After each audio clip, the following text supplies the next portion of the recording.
Prepárate para un viaje alucinante a través del tiempo. Descubre el ascenso y la caída del poderoso imperio azteca. ¿Cómo un imperio tan grande se derrumbó? Suscríbete y activa la campana para no perderte nada. Pero antes de hablar de los aztecas, debemos entender sus raíces. Recuerda que el imperio tolteca, aunque decaído, dejó una profunda huella. Su influencia se extendió por toda Mesoamérica, incluyendo las futuras tierras aztecas. Piensa en sus avanzadas técnicas agrícolas, su organización social compleja y su poderosa religión, con dioses como Quetzalcóatl, que influyeron profundamente en la cultura azteca. Fueron ellos quienes sentaron las bases para lo que vendría después. Las ciudades toltecas, con sus imponentes pirámides y palacios, eran centros de poder y conocimiento. Su legado arquitectónico inspiró a generaciones posteriores, incluyendo a los aztecas. Imagina la influencia de sus sistemas de irrigación y la organización de sus mercados, elementos que fueron adoptados y perfeccionados por los aztecas en su propio imperio. La herencia tolteca no fue solo material, también fue ideológica. Muchos grupos, incluyendo los propios antepasados aztecas, absorbieron y adaptaron las ideas políticas y religiosas toltecas. Su visión del poder, la guerra y la organización social influyó en la formación de las futuras estructuras de gobierno aztecas. Observa cómo la idea de un gobernante semidivino, heredada de los toltecas, se convirtió en un elemento central de la ideología azteca. Este legado tolteca fue fundamental para el posterior surgimiento del imperio azteca. De la humilde isla de Tenochtitlán, rodeada por el lago, surgió la fuerza mexica. Tú ya sabes que eran un pueblo guerrero, pero su ascenso no fue solo por la fuerza bruta. Fueron hábiles estrategas, tejiendo alianzas estratégicas con otras tribus, estableciendo un complejo sistema de tributos y consolidando su poderío poco a poco. Imagina a los líderes mexicas, negociando con astucia, forjando pactos que les otorgaban ventajas militares y económicas. Esa expansión no fue pacífica. Las conquistas militares fueron cruciales. Piensa en las batallas, el sonido de las armas, el choque de los escudos, el rugir de la multitud. Los mexicas, con su organización militar eficiente y su ferocidad en combate, sometieron a ciudades y pueblos vecinos, ampliando su imperio a través de sangrientas pero estratégicas campañas. Cada victoria consolidaba su poder, atemorizando a sus rivales y atrayendo a otros que preferían someterse antes que enfrentar su furia. Pero recuerda que la conquista no lo era todo. El control efectivo del territorio recién conquistado requería más que fuerza militar. Los mexicas implementaron un sistema de tributos muy efectivo, exigiendo a los pueblos sometidos el pago de productos agrícolas, textiles, metales preciosos y mano de obra. Este sistema, aunque brutal, aseguraba un flujo constante de recursos que financiaban la expansión continua del imperio y el mantenimiento de su complejo aparato administrativo y religioso. Así, la hegemonía mexica se afianzaba, no solo por el miedo, sino también por un sistema económico cuidadosamente diseñado. Y así, de hábiles estrategas y guerreros feroces, los mexicas construyeron Tenochtitlán, una ciudad que te dejaría sin aliento. Imagina, una metrópolis impresionante, construida sobre una isla en medio de un gran lago, con canales que la cruzaban como arterias vitales. Canales que unían los barrios, los mercados bulliciosos, los templos majestuosos y las casas de los nobles y el pueblo. Todo conectado por un complejo sistema de calzadas, puentes y chinampas, esas increíbles islas artificiales donde se cultivaban alimentos. El corazón de Tenochtitlán latía en sus mercados, lugares de encuentro, trueque y comercio. Piensa en la cantidad de gente, el aroma de las especias, las telas brillantes, la algarabía de las conversaciones. Era un hervidero de actividad, un microcosmos de la vida azteca, donde se intercambiaban no solo bienes materiales, sino también ideas, noticias y rumores. La vida social giraba en torno a estos espacios vitales. Pero Tenochtitlán no era solo un centro comercial. Era una ciudad planificada, con barrios bien definidos, cada uno con su función específica. Tenía palacios imponentes, donde vivían los nobles y los gobernantes, con patios interiores, jardines y fuentes. También había viviendas más humildes, pero todas formaban parte de un sistema urbano complejo y admirable, un testimonio de la ingeniería y la organización social de los mexicas. Todo estaba interconectado, diseñado para el bienestar y la funcionalidad.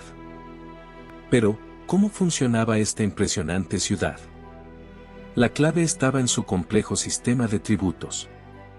Imagina, cada provincia conquistada debía entregar una parte de su producción al emperador. No solo hablamos de oro y plata, aunque eso también, sino de una enorme variedad de productos agrícolas, textiles, artesanías, hasta animales y esclavos. Este sistema era la columna vertebral de la economía azteca, alimentando a la capital y manteniendo el poder imperial. Este sistema de tributos no solo era económico, sino también social.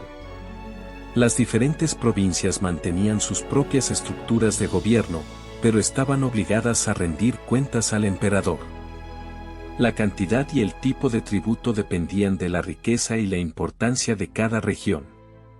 Este sistema aseguraba la lealtad, controlaba la producción y, sobre todo, consolidaba el poder del imperio azteca. Era una red compleja que mantenía todo unido. Pero, ¿qué pasaba con la gente? La sociedad azteca estaba estratificada. En la cima estaba el emperador, seguido por la nobleza, los sacerdotes y los guerreros. Debajo se encontraban los comerciantes, artesanos y agricultores, quienes formaban la base de la pirámide social. La vida era dura para muchos, pero el sistema de tributos aseguraba, al menos en teoría, la estabilidad económica y la distribución de recursos, aunque desigual. Piensa en la cantidad de personas necesarias para mantener este gigantesco engranaje funcionando. Pero la opulencia del imperio azteca no se limitaba a su economía. Su vida giraba en torno a una compleja red de creencias religiosas. Imagina un mundo donde cada aspecto de la vida, desde la agricultura hasta la guerra, estaba conectado a los dioses. Para ellos, el sol, la luna y las estrellas eran seres poderosos que influían en su destino. ¿Y tú, te imaginas viviendo bajo ese sistema de creencias? El dios Huitzilopochtli, el dios de la guerra y el sol, era central en su panteón. Se le rendía culto en el templo mayor, el corazón de Tenochtitlán. Allí, los sacerdotes realizaban elaborados rituales, incluyendo sacrificios humanos, considerados esenciales para mantener el orden cósmico y asegurar buenas cosechas. Para ti, ¿qué te parece la idea de un sacrificio humano? Estos sacrificios no eran actos de crueldad gratuita, sino rituales profundamente arraigados en sus creencias. Se creía que la sangre de las víctimas alimentaba al sol y mantenía su ciclo vital, asegurando la continuación de la vida en la tierra. Otros dioses, como Tlaloc, dios de la lluvia, y Quetzalcóatl, la serpiente emplumada, también recibían ofrendas, aunque no siempre tan sangrientas. Piensa en la importancia de la lluvia para su supervivencia. Pero su legado trascendió la religión. Piensa en la majestuosidad de sus ciudades, Tenochtitlán como ejemplo máximo, con sus canales, templos imponentes y palacios decorados con intrincados relieves. Sus esculturas, elaboradas con basalto, obsidiana y otras piedras preciosas, representaban a sus dioses, guerreros y gobernantes, mostrando una destreza técnica asombrosa. Imagina la precisión de sus artesanos tallando esas figuras, cada detalle cuidadosamente ejecutado. Y no solo la piedra era su lienzo. La cerámica azteca, con sus formas y colores vibrantes, era una expresión artística única. Desde vasijas utilitarias hasta piezas ceremoniales finamente decoradas, cada pieza cuenta una historia, un testimonio de su cultura y cosmovisión. Observa los detalles de los jeroglíficos y figuras pintadas, cada trazo un legado de su rica historia. Además de la escultura y la cerámica, la orfebrería azteca era excepcional. El oro, la plata y otras piedras preciosas se moldeaban en objetos de gran belleza y valor ritual. Máscaras, joyas y adornos para templos demostraban su maestría en la metalurgia. Imagina la riqueza y el simbolismo que cada pieza contenía, reflejando la importancia de estos elementos en su cultura. Pero esa belleza y organización no llegaron sin esfuerzo. Tú sabes que el imperio azteca no surgió de la nada. Imagina a los guerreros aztecas, ágiles y feroces, marchando hacia tierras desconocidas.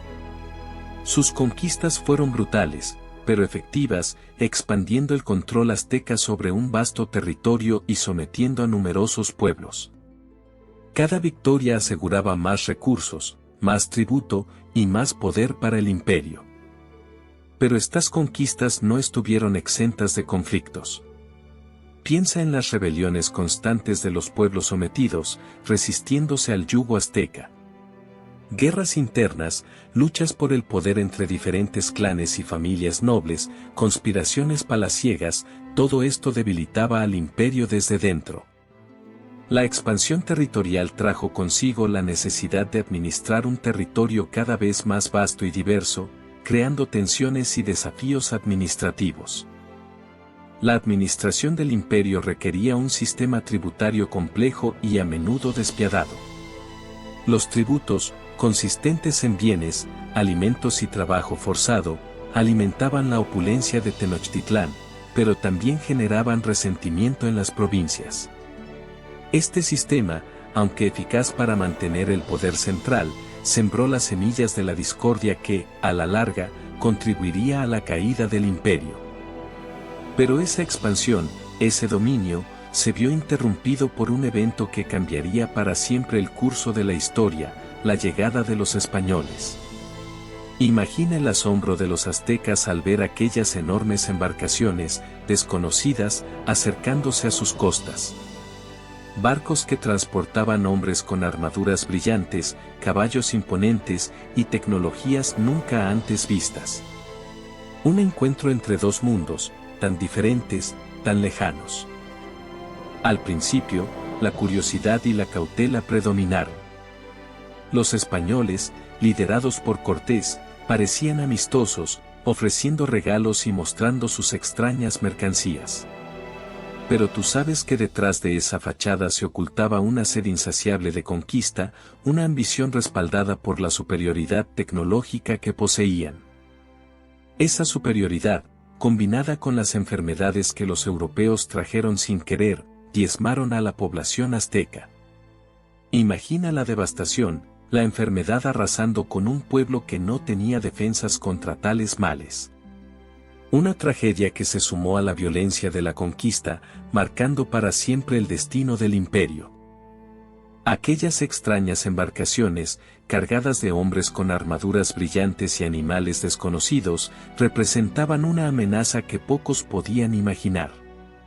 Cortés y sus hombres, con una mezcla de astucia y brutalidad, se aprovecharon de las divisiones internas del imperio azteca, sembrando la discordia entre los pueblos conquistados. Tú verás cómo, paso a paso, la poderosa Tenochtitlán, la ciudad que flotaba sobre el lago, se convirtió en el escenario de una lucha desesperada por la supervivencia. La caída de Tenochtitlán no fue un hecho aislado, sino el resultado de una guerra implacable, marcada por la traición, la enfermedad y la superioridad tecnológica de los españoles. Imagina el asedio, el hambre, la desesperación de un pueblo que vio como su imperio, una vez tan poderoso, se desmoronaba ante sus ojos. Las armas de fuego, los caballos y las enfermedades desconocidas para los aztecas resultaron ser un arma letal que superó cualquier ventaja numérica. La resistencia azteca fue férrea, pero la superioridad militar española, junto con las alianzas estratégicas con otros pueblos, acabó por inclinar la balanza. Cuauhtémoc, el último emperador azteca, luchó con valentía hasta el final, pero la caída de Tenochtitlán fue inevitable. La conquista marcó el fin de un imperio, pero también el comienzo de una nueva era, llena de cambios y consecuencias que aún hoy resuenan en la historia de México. La caída de Tenochtitlán marcó un antes y un después, pero el imperio azteca no desapareció por completo. Su legado, aunque golpeado, se filtró en la cultura mexicana, en la forma de su lengua, el náhuatl, que aún perdura en diversas palabras y expresiones cotidianas. Piensa en los nombres de lugares, en la gastronomía, en las tradiciones, muchas tienen raíces en esa cultura milenaria. Imagina la influencia de la agricultura azteca, sus avanzados sistemas de cultivo y riego, que aún se reflejan en las prácticas agrícolas modernas de México. Sus conocimientos astronómicos, su calendario, su compleja organización social, todo eso dejó una huella profunda, un substrato cultural que se entrelaza con la historia posterior del país. Y no solo eso, la arquitectura azteca, la imponencia de sus pirámides y templos, sigue inspirando y maravillando. Sus diseños, sus métodos de construcción, son objeto de estudio y admiración hasta hoy. Es un legado tangible, visible en las ruinas que sobrevivieron al paso del tiempo, un testimonio de una civilización poderosa y compleja. Así que, aunque el imperio azteca haya caído, su influencia perdura. Su legado se encuentra vivo en la cultura, la lengua, la arquitectura y la historia de México. Es un recordatorio constante de la riqueza y la complejidad de las civilizaciones precolombinas y de cómo su impacto sigue resonando en el presente. Espero que hayas disfrutado de este viaje al pasado. Si te gustó, dale a like y suscríbete para más. ¿Qué te pareció la caída del Imperio Azteca? Déjame tu opinión en los comentarios.